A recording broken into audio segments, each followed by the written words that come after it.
여러분 안녕하십니까? 저는 서울시립대학교 도시행정학과의 강민규 교수입니다.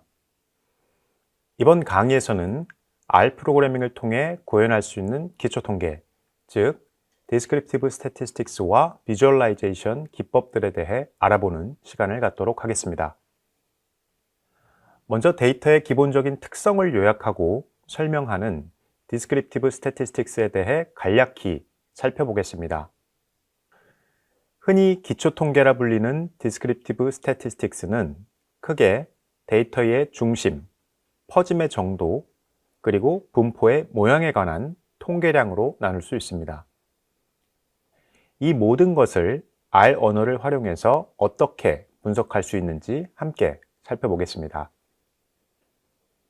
먼저 데이터의 중심이 어디에 위치하는지를 나타내는 중심 경향성 척도에 대해 알아보겠습니다. 가장 기본적인 것으로는 평균이 있습니다. 아시다시피 평균은 모든 데이터의 합을 데이터의 개수로 나눈 값입니다. 평균 이외에도 중앙값 역시 데이터의 중심을 보여주는 대표적인 지표입니다. 이는 데이터를 크기 순으로 정렬했을 때 정확히 중간에 위치하는 값을 말합니다. 마지막으로 최빈값은 데이터 중 가장 빈번하게 나타나는 값을 의미합니다. 이러한 최빈값 역시 데이터의 중심성을 파악하는 통계량으로 많이 활용되고 있습니다. 이러한 평균, 중앙값은 각각 mean, median이라는 명령어를 통해 그 통계량을 확인할 수 있습니다. 최빈값의 경우 R에서 별도의 함수가 존재하지는 않지만 whichmax, 테이블과 같은 명령어의 조합을 통해 손쉽게 확인할 수 있습니다. 다음은 데이터가 얼마나 퍼져 있는지를 나타내는 분포의 척도입니다. 먼저 분산은 데이터의 각 관측값이 평균에서부터 얼마나 떨어져 있는지를 보여주는 수치를 할 수 있습니다. 다음으로 표준편차는 이러한 분산의 제곱근 값으로 분산과 유사하게 데이터가 평균에서부터 얼마나 퍼져 있는지를 보여주는 통계량이라 할 수 있습니다.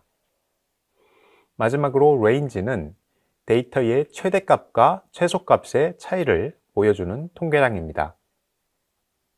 R에서는 이러한 분산, 표준편차, range를 각각 var, sd, 그리고 range라는 함수를 사용하여 직접 손쉽게 계산할 수 있습니다. 다음으로 데이터의 분포 모양에 대해 알아보는 척도에는 외도와 첨도가 있습니다. 외도는 데이터의 분포가 얼마나 비대칭적인지를 나타내며 첨도는 데이터의 분포의 꼬리 부분의 길이와 중앙 부분의 뾰족함의 정도를 나타냅니다. 이들 값을 계산하기 위해 R에서는 추가적인 패키지인 moments라는 패키지를 설치한 이후 해당 통계량을 구할 수 있습니다. 해당 값을 구하는 함수는 통계량의 이름과 같다는 점을 확인하실 수 있습니다. 다음으로 R의 summary 함수는 데이터의 주요 기초 통계량을 제공하는 강력한 함수입니다. 이 함수는 한 번의 호출로 데이터의 최소값, 1/4분위수, 중앙값, 평균, 3/4분위수, 그리고 최대값을 반환할 수 있습니다.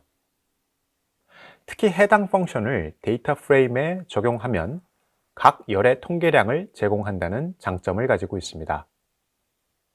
이는 데이터의 전반적인 분포와 특성을 빠르게 파악하는 데 매우 유용한 기법이라 할 수 있겠습니다.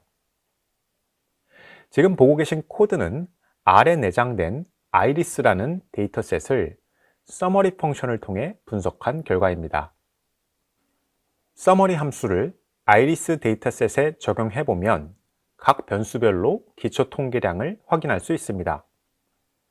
예를 들어 세팔 랭스의 경우 평균적으로 5.84 정도의 값을 가진다는 것을 알 수 있고 중앙값은 5.8입니다. 또한 summary 함수는 범주형 변수에 대해서도 유용한 정보를 제공합니다. 예를 들면 스피시스 변수를 살펴보면 3가지 범주의 개수를 확인할 수 있습니다. 이를 통해 데이터 내 각 범주의 빈도 역시 손쉽게 파악할 수 있습니다. 이처럼 서머리 펑션은 사용자가 가지고 있는 데이터의 특징을 한두 줄의 코드만으로 손쉽게 분석해 준다는 장점을 가지고 있습니다. 이처럼 여러분들이 가지고 있는 데이터에 대한 기초 통계 분석이 마무리되었다면 다음으로는 해당 데이터를 가지고 시각화하는 방법들에 대해 검토할 필요가 있습니다. 먼저 R의 기본적인 그래프 함수인 plot 펑션을 활용하여 데이터를 시각화하는 방법에 대해 알아보겠습니다. plot 함수는 R에서 제공하는 가장 기본적인 시각화 도구 중 하나로 다양한 데이터 유형과 시각화 방식을 지원하고 있습니다. 우선 가장 기본적인 XY 플롯부터 시작해 보겠습니다. 여기서 X 값은 1부터 10까지이며 Y 값은 정규 분포에서 무작위로 생성된 10개의 숫자입니다. 플롯 함수를 호출할 때 X와 Y를 인자로 전달하면 각 X 값에 해당하는 Y 값에 점을 찍어 그래프를 그릴 수 있습니다. 또한 main, xlab, ylab 아규먼트를 활용하여 그래프의 제목과 XY축의 레이블을 직접 지정할 수도 있습니다. 보시는 그래프는 이러한 플롯 펑션을 활용하여 제작한 가장 기초적인 시각화 결과물이라 할 수 있습니다. 플롯 함수는 그래프에 점과 선을 추가하는 작업도 지원하고 있습니다. 보고 계시는 코드는 플롯 펑션을 이용한 또 다른 사례라 할 수 있습니다. 플롯 펑션의 아규먼트 가운데 타입은 n이라는 옵션을 사용하면 축만 그리고 점이나 선은 그리지 않는 빈 그래프를 생성할 수 있습니다. 이후 포인트 함수로 점을, 라인스 함수로 선을 추가할 수 있습니다. 여기서는 파란색 점과 빨간색 점선을 그래프에 추가하였습니다. 이처럼 옵션과 아규먼트의 변화를 통해 다양한 그래프를 본인의 기호에 맞게 수정할 수 있다는 것이 플롯 펑션이 갖는 가장 큰 장점이라 할 수 있겠습니다. 한 가지 예를 더 살펴보도록 하겠습니다. 플롯 펑션을 사용한 그래픽에서 포인트의 모양과 색상은 PCH와 COL 옵션으로 각각 지정할 수 있습니다. 이 예제에서는 10개의 서로 다른 모양과 무지개색의 점으로 표시하였습니다. 또한 캐릭터 익스펜션 옵션을 사용해서 점의 크기를 조절할 수도 있습니다. 그리고 레전드 함수를 활용하면 범례를 추가하여 각 점의 모양과 색상을 설명할 수 있습니다.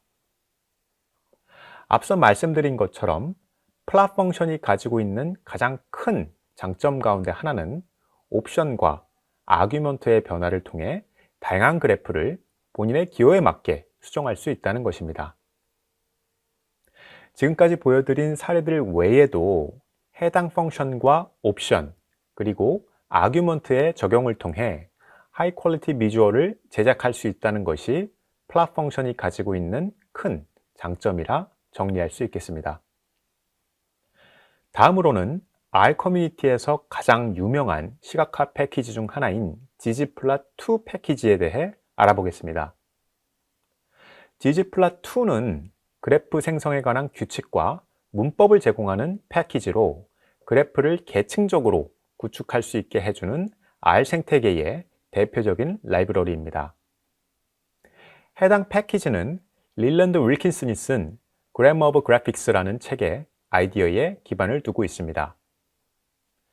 ggplot2에서는 데이터 시각화를 생성하는 일관된 문법을 제공하고 있고 여러 그래픽 요소를 계층적으로 추가하여 복잡한 시각화를 구축할 수 있도록 해줍니다.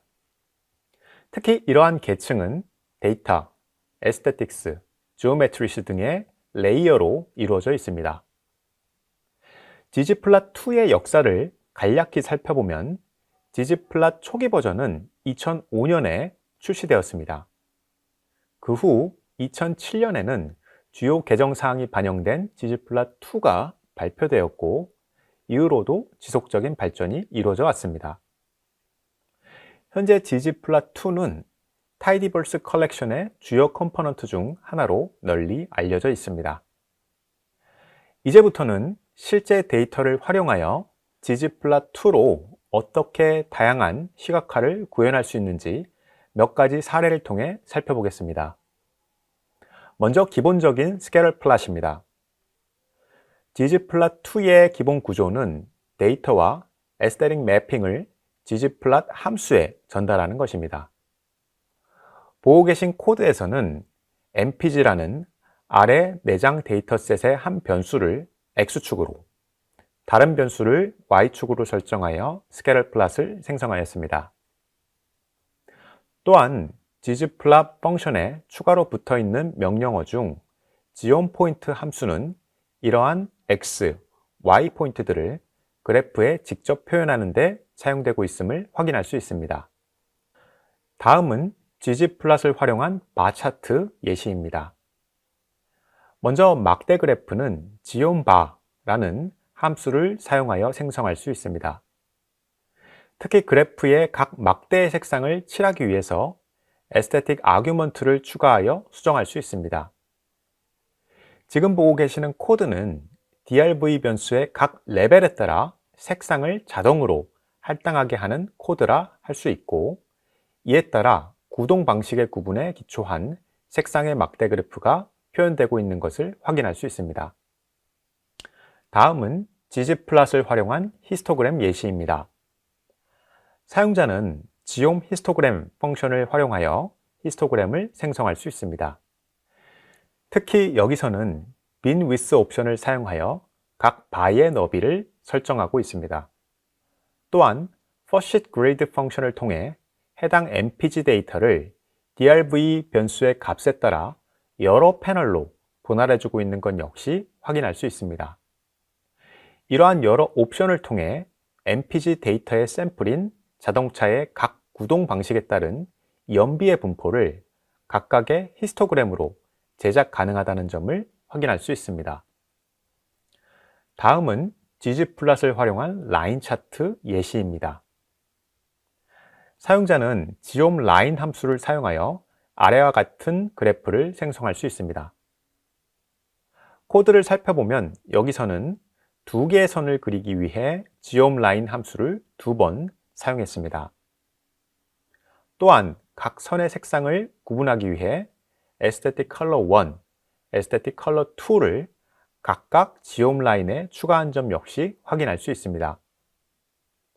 기본적으로 ggplot2에는 다양한 테마가 포함되어 있지만 여기서는 theme minimal 옵션을 사용하여 간결한 디자인을 적용한 점 역시 마지막 코드를 통해 확인하실 수 있습니다. 이처럼 ggplot2 패키지는 다양한 옵션과 아규먼트들을 통해 수준 높은 그래픽 환경을 제공하고 있고, 무엇보다 predefined 된 테마와 설정들을 통해 플롯 프리미티브 펑션들과 차별화되는 손쉬운 시각화 여건을 제공하고 있습니다. 다음으로는 데이터 자체의 시각화를 넘어 회귀 모형의 시각화 방법에 대해서도 살펴보도록 하겠습니다. 아시다시피 회귀 모형은 변수 간의 관계를 탐색하고 예측하는 데 사용되는 통계적인 기법입니다. 특히 우리는 회귀 모형의 시각화를 통해서 모델의 성능과 데이터 간의 관계를 더 잘 이해할 수 있고, 필요한 경우 개선 사항을 좀 더 쉽게 파악할 수 있습니다. 먼저 아래 내장 데이터인 empty-cars 데이터셋을 활용해서 실제 데이터에 기반한 회귀 분석의 결과를 어떻게 시각적으로 표현할 수 있는지 알아보도록 하겠습니다.